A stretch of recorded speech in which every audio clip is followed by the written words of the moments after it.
नमस्कार, मी लतास क्रिएटिव्हिटीमध्ये तुमचा खूप खूप मनापासून स्वागत आहे। आज मी तुमच्यासोबत तांदळाची पेस्ट कशी करायची याची रेसिपी शेअर करत आहे। तर व्हिडिओ कुठेही स्किप न करता प्लीज बघत राहा कशी करायची तांदळाची पेस्ट। चला तर बघूया कशी करूया आपण ही रेसिपी।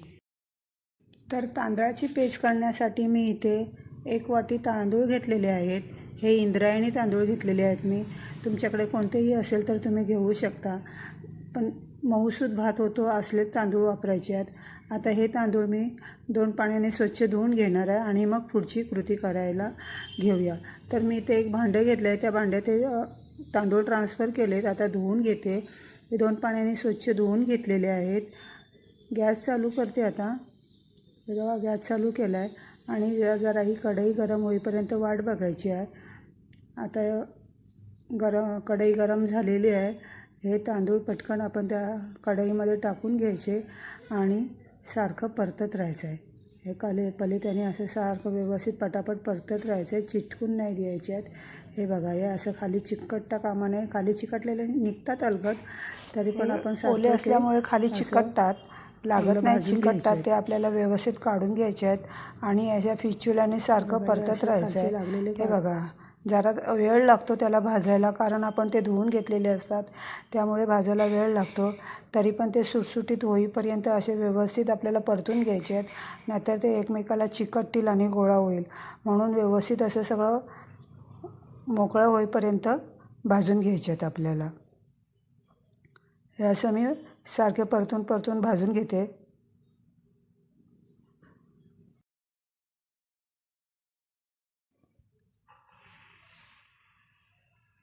आता हे बघू शकता तुम्ही, हे सगळे तांदूळ सुटसुटीत झालेले आहेत। आता हे आपल्याला चांगले ब्राऊन कलरवर भाजून घ्यायचे आहेत, खरपूस भाजून। हे बघा, सगळे सुटसुटीत पलित्यावरून पडतात। हे असे अजिबात त्याचा गोळा वगैरे झालेला नाही किंवा चिकटलेले नाही आहेत। ते आता आपल्याला असे चांगले भाजून घेऊन खरपूस भाजून घ्यायचे आहेत।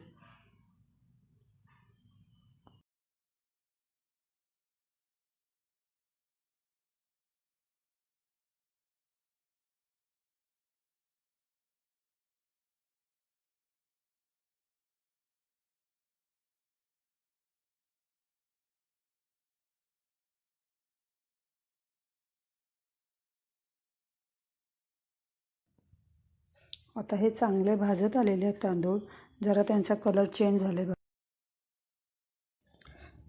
हे आता चांगले भाजले आहेत तांदूळ। हे बघा, चांगले मस्त भाजले गेले ते सगळेच तांदूळ सारखे भाजलेले आहेत।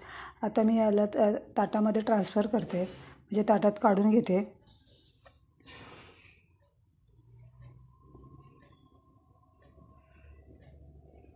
ताटात काढून घ्यायचं आहे आपल्याला। आता हे मी ट्रान्सफर केलेत ताटात, हे मी थंड करते आता। हे बघा, हे सगळ्या बाजूनी भाजले गेलेत, सगळ्या बाजूनी सारखे सगळे तांदूळ भाजलेले आहेत।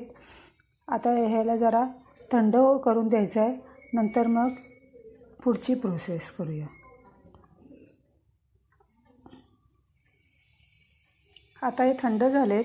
आता मी याला मिक्सरच्या भांड्यामध्ये काढते आणि वाटून घेते, चांगलं बारीक वाटून घ्यायचं आहे।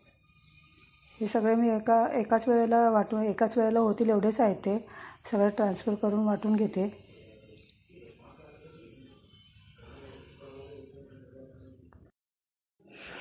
तर इथं माझे तांदूळ हे वाटून झालेले आहेत। हे बघा, दाखवते तुम्हाला। रवाळ कन्सिस्टन्सीवर मी वाटलेले आहेत, जास्त बारीक नाही वाटलेलं आहे। तर तशीच पाहिजे असते पेस्टसाठी रवाळ कन्सिस्टन्सी, त्याप्रमाणे मी ग्राइंड केलेलं आहे। आता हे जे तांदूळ वाटलेले आहेत रवाळ कन्सिस्टन्सीवर, ते मी या डब्यामध्ये भरून ठेवणार आहे। हे बघा, हे ट्रान्सफर करून डब्यामध्ये भरून ठेवते असे।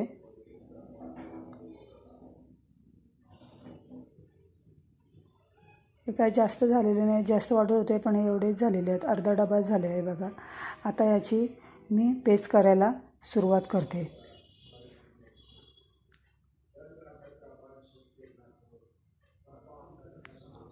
तर आता आपण पेस्ट करायला सुरुवात करणार आहोत।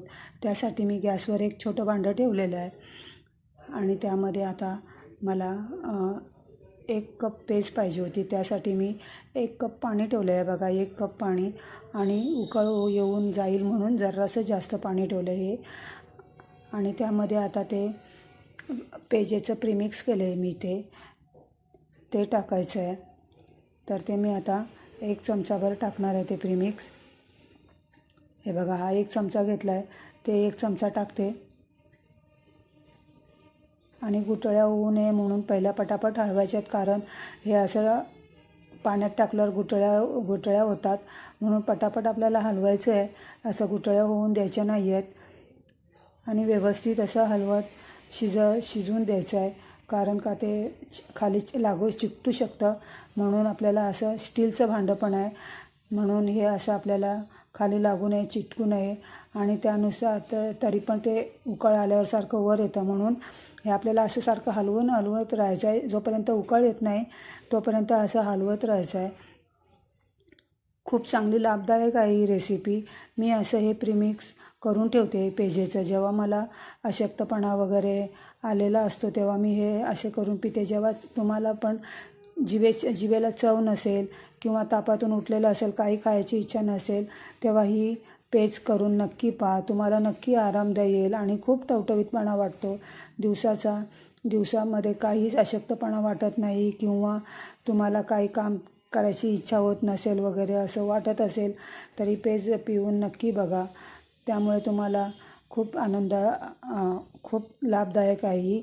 माझ्या मिस्टरांना जेव्हा ब्रेन ट्युमरचं ऑपरेशन झालं होतं आणि त्यांना रेडिएशन देत होते, तेव्हा तर त्यांच्या पोटात काहीच राहत नव्हतं, सगळं उलट्या होऊन जात होत्या.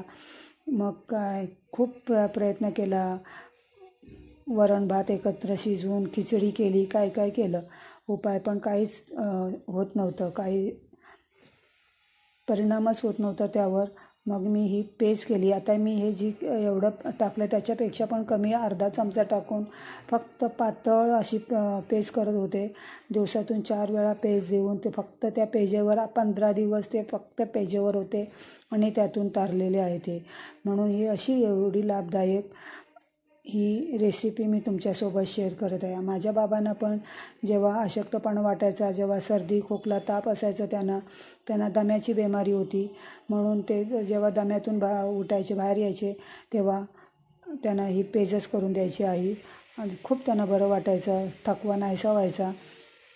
ग्लानी वगैरे काही आलेली असेल तरी ती नाहीशी होते. तर आता बोलता इथे हे शिजत आलेलं आहे, याला उकळ येत चाललेली आहे. मी याच्यामध्ये फक्त जरासं मीठ टाकणार आहे.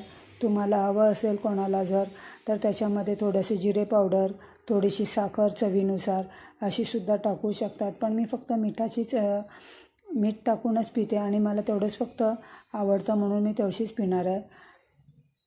आता बघा, ही आपल्याला आता ही शिजत आलेली आहे आणि हे मंद आचेवरच शिजवते इथे, त्याच्यामुळे ते छान शिजलं जाणार आहे. आणि आपण अगोदर तांदूळ पण शिजवलेले होते, तरी पण उकळ येईपर्यंत आपल्याला असं हलवत राहायचं आहे. हे बघा, असं बघत असं हलवत राहायचं आहे. किती शिजलं ते आपल्याला समजतं असं चमचा उचलून केल्यावर तांदूळ किती शिजले ते.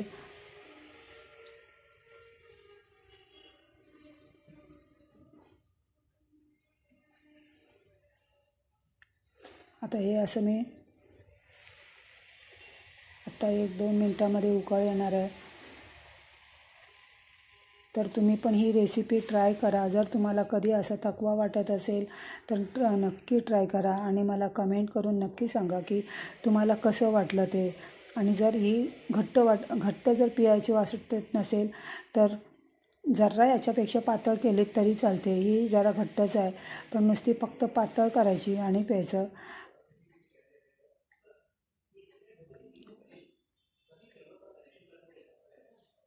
हे बघा, आता याला चांगली उकळ आलेली आहे.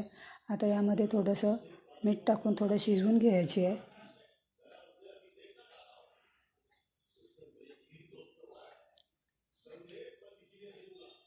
आता शिजवते मी तिला चांगली व्यवस्थित पेजला. आता एवढं शिजल्यावर तुम्ही जर यामध्ये दूध टाकलं, साखर टाकलीत, ड्रायफ्रूट्स आणि वेलदोडे वगैरे टाकलेत तर खीरसुद्धा चांगली होऊ शकते या प्रीमिक्सची. तसेच हे रवा मी वाटलेलं आहे प्रीमिक्स, त्यामध्ये रवा मिश्रण करून त्याची इडलीसुद्धा होऊ शकतात, आप्पेसुद्धा होऊ शकतात. त्याच्यामुळे हे प्रीमिक्स खूप भारी आहे.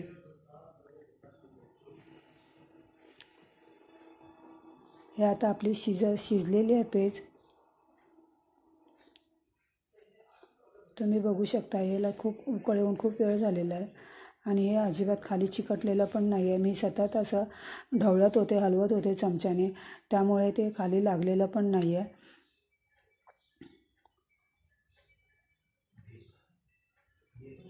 चांगली उकळ आलेली आहे त्याला.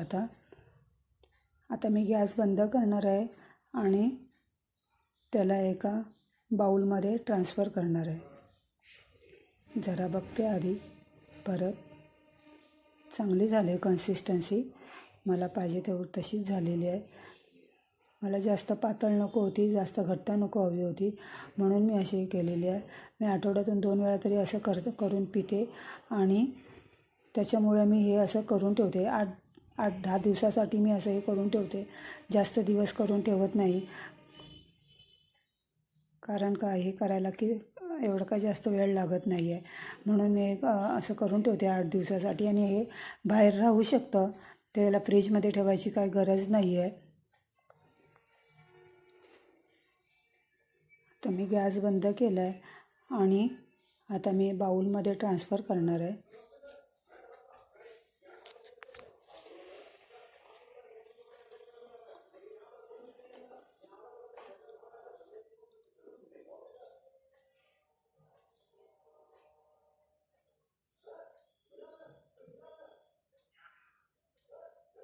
अरे यार,